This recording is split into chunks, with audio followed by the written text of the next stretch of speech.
Week 14 in the NFL kicks off in Minnesota with the Vikings hosting the Steelers. It's a matchup neither team can afford to lose if they have any hopes of reaching the playoffs. It's been an up-and-down year in Pittsburgh. Other than a 4-game win streak after the first month of the season, they've had several head-scratching performances, including giving up 40-plus points in back-to-back weeks. And down versus the Ravens in Week 13 of the fourth quarter, it was Big Ben who led them to a desperately needed win late in what is rumored to be his final year as a Steeler. My focus is on Minnesota and what we have to do to get ready. I'll address any of that stuff after the season. I've always been a one game at a time, one season at a time person, and I'm going to stay that way. For the Vikings, Week 13 was supposed to be a get-right spot against the winless Lions. Instead, they gave up a walk-off touchdown at the buzzer, one of several late-game leads they've let get away from them this season. We'll have a short week now and got to move forward. This one obviously, hurts. Got to learn from it and move forward. The time is now for both of these teams. Can the Vikings start closing out games, or will Big Ben rally the squad in his potential swan song with the Steelers? Week 14 is about to get underway. Yes, Week 14 of the NFL kicks off Thursday night. Steelers and Vikings from the Twin Cities, both teams in the mix as far as the playoffs are concerned. So this game plays a big role in one getting closer, the other further away from that second season spot. So let's take a look with 2/3 of the Pick Six podcast. Ryan, Wilson, Will Brinson. Gentlemen, let's start with the playoff prospects for both. The Steelers are a half game back of the Bills for the seventh and final spot in the AFC. The odds of them getting in are a plus 350, odds against plus 500 for the Steelers, missing the second postseason spot. That's a minus 500, I should say. In or out for the Steelers? Ryan, start with you. I mean, the minus 500 isn't very attractive, but neither are the Steelers' chances if you're being realistic. And I say this as a Steelers homer. One of the issues is you tied the Lions. If you didn't tie the Lions, you'd be in much better shape. The other issue is you have to win the final four, the 5 games. You have to win 4 of those games. Let's say you beat the Vikings. That's great news. And then you win your home games against Tennessee and Cleveland. That still leaves one more game out there that you got to win, and you're at Kansas City and at Baltimore at the end of the season, and that's a huge ask for a team where the defense hasn't been great week in and week out, and I think you could argue there aren't very many good defenses in the NFL this season, but more importantly, the offense has been a huge concern in terms of consistency. The running game has been non-existent all season, in part because of the offensive line, not so much because of Najee Harris, who's been really good, and we don't know which Big Ben is going to show up week in and week out. So I think if you had not tied that Lions team, and Mason Rudolph played that game, still no excuse, you'd have much better prospects as we sit here. I think a more likely scenario, Jim, is that we see the Colts, who are currently on the outside looking in, sneak their way into that final playoff spot. Yeah, I'm with Ryan here. I'm not very optimistic at all about the Steelers making it, which is probably why they're minus 500 to miss. And if but at the same time, you said, hey, you have to spend $100 of your money on one of these props. I'm going to take the plus 350 because I think the odds of them getting in are at least, I don't know if I think they're like 9.1%, right around 10% to make the playoffs. We've seen weirder things. Certainly, though, you'd almost rather wait and see what happened on Thursday night before you actually bet on it. I don't have any faith whatsoever in the Steelers and in this thing coming together and making a magic run for the playoffs. But I'm not laying minus 500. The plus 350 is slightly more attractive, despite the very minuscule chances of them actually getting in. Vikings have 2 teams to jump coming into play, a game back of a playoff spot. It's plus 250 for yes, minus 340 for no as far as the odds are concerned. Will, does Minnesota make it? Again, same sort of thing, right? I don't feel extremely comfortable in the Vikings being a team that makes the playoffs, but it's easier to deal with Minnesota making the playoffs, I think, than Pittsburgh because of the NFC and how bad those 2 back-end spots are in the wild card race. Now, as Wilson points out, don't tie the Lions, and maybe you can make the playoffs if you're the Steelers. Well, how about you just don't lose to the Lions? Vikings are 7-point road favorites, 5-7 now. They're just a game back of Washington and the 49ers, but that makes this a must-win game because you have the Eagles there as well, the Falcons, the Panthers, the Saints. I suppose the Giants are still technically alive. I feel like the Rams are in pretty good shape to hold on to that 5 spot. Those top 5 teams are pretty much locked in. But Minnesota's thing is they, what do we call them? The vesticular Vikings, or I don't know, I need some heart term with a V that can approximate cardiac cats. I mean, they just can't play a game in which it doesn't come down to the final possession, and that's not sustainable. It's hard to imagine this team finding a way to win enough games that it sneaks into the playoffs. So I think the answer is no, but I would bet yes because of the plus money. Yeah, I think you're right, Brinson. If your life depends on it and you have to bet $100, I guess. But again, I'm going against the Vikings for the reasons that you laid out. Not only did they not tie the the Lions, they found a way to lose to the Lions on a last-second drive. And you could argue they should have lost to the Lions earlier in the season if not for that 60-something-yard field goal. I don't trust the Vikings. I don't trust Mike Zimmer. I don't trust the defense. Adam Thielen's not playing this week. Dalvin Cook probably shouldn't play this week on Thursday night. And Kirk Cousins, well, he has some fans and he's good at times. He's not a guy I think that you need to win 4 of the last 5 games. Again, similar to the situation with the Steelers. They got the Steelers at Chicago, as you see here, the Rams, the Packers, and the Bears. So let's say they beat the Bears twice. They still got to find 2 wins in those final 3 games, including the Packers and the Rams. I don't see it, especially given the other teams you mentioned in the running there, Brinson. Again, I don't like to bet minus 340 or minus 500, but if I have to bet that $100 of Jim Baskel's money, I'm going to say no on both.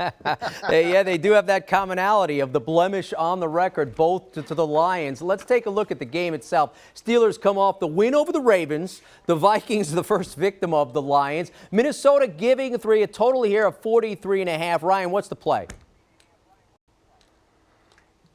I typically don't bet on the Steelers to cover because they typically don't do a good job of covering.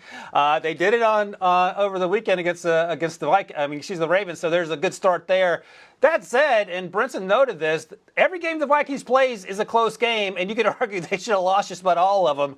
The minus 3 seems awfully ambitious and optimistic if you're the Vikings or a Vikings fan. I think the Steelers have a pretty good opportunity. I mentioned no Adam Thielen. Dalvin Cook's questionable, but he was banged up with that shoulder injury. Didn't play last week. I don't know if he's actually going to play. So that means a lot of work for Justin Jefferson and Madison. And again, Kirk Cousins in pressure situations doesn't always stand up. The Steelers, for the 4th or 5th straight year, lead the NFL in sacks. They're going to get after it. TJ Watt will be out there doing similar things that he did last week. Christian Darrisaw isn't going to play. So the list goes on and on. A long way of saying, Jim, I'd like the Steelers to not only cover this game, but to win this game and continue the playoff conversation for another week. Yeah, I mean, I think Ryan's got a lot of salient points there. Additionally, the Vikings have the most game-winning drives and the most points in the final 2 minutes of each half of any team in the NFL. I think between the final 2 minutes of each half combined this season, it's 101 points, which is just wild. And Ben Roethlisberger has tied for the most game-winning drives of any quarterback in football this year with 5. So that all leads you to believe that the Steelers can keep it close. There's just something about it seems so obvious. And Kirk Cousins in prime time, I think I'm going to take the Vikings to cover. I don't feel particularly great about it. I like the under probably a little bit better. But Minnesota, minus 3 here. They're coming off this just, embarrassing loss to the Lions on the road. They can't be any worse. And Pittsburgh really treated that game against the Ravens at home as not a Super Bowl, but certainly a must-win game. And I feel like there might be a little bit of a letdown spot. Vikings get a lot of defensive players back. I think they can minimize what Big Ben does in the passing game. I think we see a lot of Najee, a lot of Alexander Madison, maybe a lot of Dalvin Cook, or at least 50-50 for each one of them. I don't think it'll be a high-scoring game. Both teams inherently, roll with a conservative philosophy. So I think a low-scoring game, Vikings squeak it out, maybe it just ends up being a push. All right, so player-wise, well, the yards total for wideout Justin Jefferson is 93.5. He has over 1,200 receiving yards this season, a $182 last Sunday against the Lions. So does he top that 93 in a hook? What about it, Will? Yeah, I think that Rule is the other guy in Carolina, right? He's got a hotter seat than me. I've got the over here with Justin Jefferson. I know I said it would be a low-scoring game, but you have no Adam Thielen. So you got KJ Osborne on the other side, Tyler Conklin, the other 2 guys he'll be throwing to. Joe Hayden out for the Steelers. I think we see Justin Jefferson top this and easily get over 100. I wouldn't mind playing a little bit of some alt overs on Jefferson just because of who the Steelers have out there and who the Vikings have out there in the passing game. I think he'll be the clear-cut number 1. I like the Jefferson over 93.5, even though it's as you say, an astronomical number. Is it even astronomical? I like the over too. He's gone over 118 receiving yards 5 times this season. Went for 182 last week against the mighty Detroit Lions, the one-win Lions. So, look, no Thielen, as you noted. Kirby Cousins will throw the ball down the field. I can't believe I just called him Kirby. You should call him that on the Pick Six podcast. But Justin Jefferson is an absolute baller. You sort of feel bad for Eagles fans because you go back to last year's draft. They took Jalen Reagor the pick before Justin Jefferson. Clearly, Justin Jefferson was the right pick. He accounts for 36% of the targets in Minnesota. That's second in the league after only Cooper Kupp, which makes sense when you see Cooper Kupp play. I love this over. It sounds like it is a huge number, but just how important it is to this offense, especially the passing game. I'm going to go over pretty easily on the JJ total there. Yeah, Ryan, you are stinging Eagles fans there. So that's one player, but there are plenty of others to focus on. Top player prop for the Steelers. What has your attention, Ryan? I have Deontay Johnson going over his number, which is 80.5.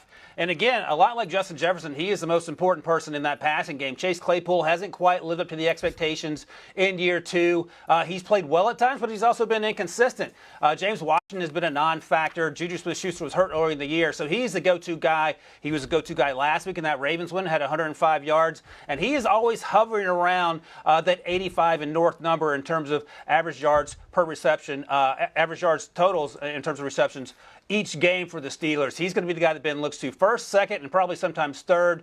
I don't think Patrick Peterson is playing. If he is, he's still coming off the hammy and the COVID situation. Their secondary hasn't been great. Just looked at that last drive last week against the Lions. And I think this number, I feel pretty good about this number, a little better about the Justin Jefferson number, but I don't feel bad at all about going over this 80.5 for Deontay Johnson. I'm going to go with Chase Claypool. A little bit lower number. Certainly Deontay Johnson, a bigger volume target guy than Chase Claypool. But Claypool over his last 3 games averaging 21.7 yards per catch. He's the deep threat guy. I know I said there won't be a ton of deep shots down the field, but I think we'll probably see Pat P on Deontay Johnson more often than not. Should leave Chase Claypool plenty of opportunities to get down the field. And the number, we're looking at like 52.5 now. It creeped up a yard. You really only need like 2 catches to get over. I think he gets there fairly easily. Only had less than 5 targets one time. Happened to be last week. Give me Claypool over receiving yards. All right, we mentioned Jefferson. Let's open it up for Minnesota as far as a top player prop where the Vikings are concerned. Will, what has you focused on? Well, I mean, I know I said I love the under in this game. I'm just walking a tightrope here like, hey, look at all these overs I love too. I do actually like the Kirk Cousins over pass attempts number. Would prefer it closer to 30.5. I think it's up to 32.5. I still think he clears that. We've seen this team just because of the way that first of all, the offensive line is a problem. Second of all, the Steelers have a very good defensive line. I think that they will try and mitigate that by maybe giving Kirk Cousins some quick hitting throws that'll open up things down the field for Justin Jefferson.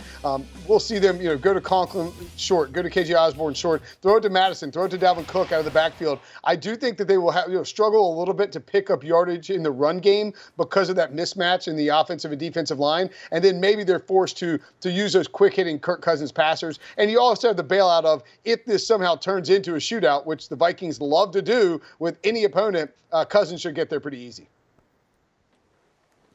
Yeah, I was going to go for the team prop that the Vikings lose in the last 3 seconds, but that wasn't on the website there, Caesar. So I think Brinson is right. I'm going to follow up with a Kirk Cousins prop of my own. I'm going to go over 2 touchdown passes.